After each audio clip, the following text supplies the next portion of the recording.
My name is Michael Togus, and I'm an author of several books. The theme of most of my books is survival, and these are stories of extraordinary people that have done some amazing things in different situations. Fatal Forecast is one title, 10 Hours Until Dawn is another, and Overboard is the latest. One of my books that I co-authored, The Finest Hours, is being made into a movie by Disney. And while I was researching these books, I came across techniques that these survivors use that it occurred to me all of us could use when we're faced with a difficult situation. And so I began to collect those common techniques used by different survivors and then put them in a presentation that I did here today for the Middlesex Bank called Survival Lessons, Decision-Making Under Pressure. And in that, we discussed two incidents in particular and then drew the lessons from them. One was 10 Hours Until Dawn, about a rescue and tragedy during the blizzard of 1978. And the other is Fatal Forecast, about two boats off Cape Cod that are hit by a 100-foot rogue wave. Both involve survivors that, by all rights, should not have made it, but did. And we get into some of the lessons learned in the talk we did today. So today we used a series of slides from these rescues and from these survival stories to illustrate the examples. And the message was the techniques that these folks use could be used by any of us when we're faced with a difficult challenge at work, in our personal lives. How do you get through it? What are the steps to come out the other side and actually survive and thrive, if you will? Some of the topics I touched on were the dangers of projecting past outcomes to current events. In other words, the mind takes a situation, categorizes it into something similar in your past, and then projects the same outcome. We talked about don't do it. Every situation is unique. Usually there's one variable that's different. If you're projecting an outcome, you're jumping the gun. Pause, analyze the situation, try to come up with what's different about this one than the most recent situation in my past. Another one was if you're faced with different options, choose the one that's reversible. I learned that good decision makers are not afraid to bail out or make a U-turn. They like to test the waters first whenever possible, and they don't like to be trapped. I call it dribbling into corners.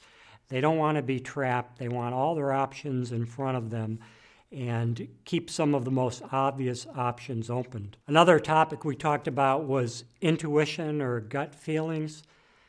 I'm convinced from working with these survivors that gut feelings are really nothing more than subconscious clues. And you can't articulate them yet. You may not even know what the clue is, but it's giving you a clear signal either to go for it or don't go for it. And there was a quote I put up by a survivor, and she said, "A gut feeling is more important than a list of pros and cons." In her case, she got on a sailboat and was going to take a long journey, and her gut feeling beforehand was don't go. But she couldn't quite figure out why she had this nagging feeling. So she wrote out a list of pros and cons about the trip. The pros outweighed the cons, and despite her gut feeling, she went. Later, when the boat went down and she went through a terrible ordeal where 3 of her crewmates were actually killed by sharks, she realized the gut feeling that was telling her not to go was that she didn't like what she was hearing from the captain before the trip. There was something not quite right about him.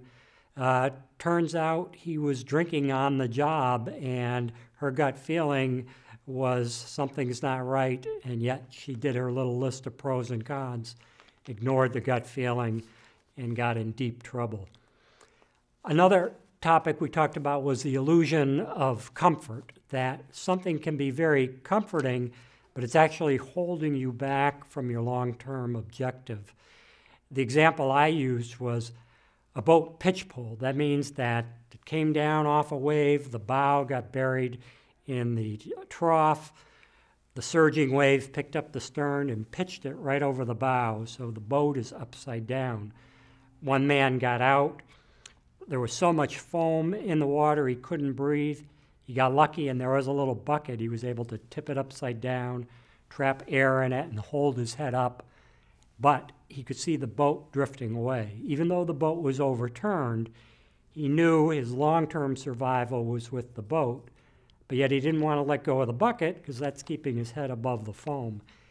He said it was absolutely agonizing to eventually risk it all by letting the bucket go and body surfing down these waves to get back to the boat. Turned out to be exactly the right decision because when he got to the boat, there was a life raft that had self-inflated. And I use that analogy to explain in our own lives, we've all got our buckets, something that's comforting, it's holding us back. Usually it's comforting because whatever it is we need to do involves change.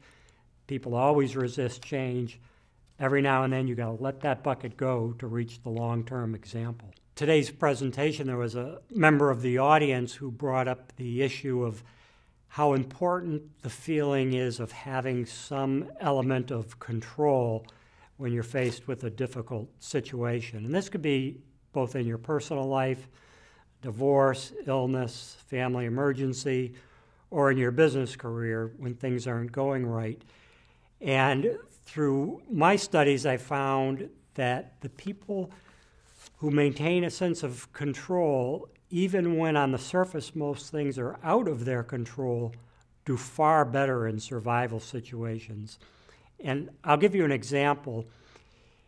In one of the books I wrote, the gentleman who's in the survival story of Overboard has almost nothing in his control, but he gives himself a pep talk. And I think we should all do this from time to time, give ourselves pep talks. Don't wait for other people to pat you on the back. Everything that happens to him, and it's all bad because he's out in the ocean alone, he keeps telling himself it's all about how you react to it. Don't get totally distraught. You control your reaction to what's happening to you. And his mechanism for control was he would develop this little mantra, and over he would just say, be prepared. Eventually the Coast Guard will come for me. Now, he didn't know that would take 3 days. He was thinking maybe in 2 hours after being in the ocean at night they would come. But over and over for that 3-day period, he would keep saying, be prepared, the Coast Guard will come, and it gave him just enough control to get through the ordeal. I'll close. If people would like to learn more about this or are interested in some of the books I've written, I do have a website, and it's michaeltogus.com. And on that website, I also show some of the locations I'll be speaking that is open to the public. Thank you.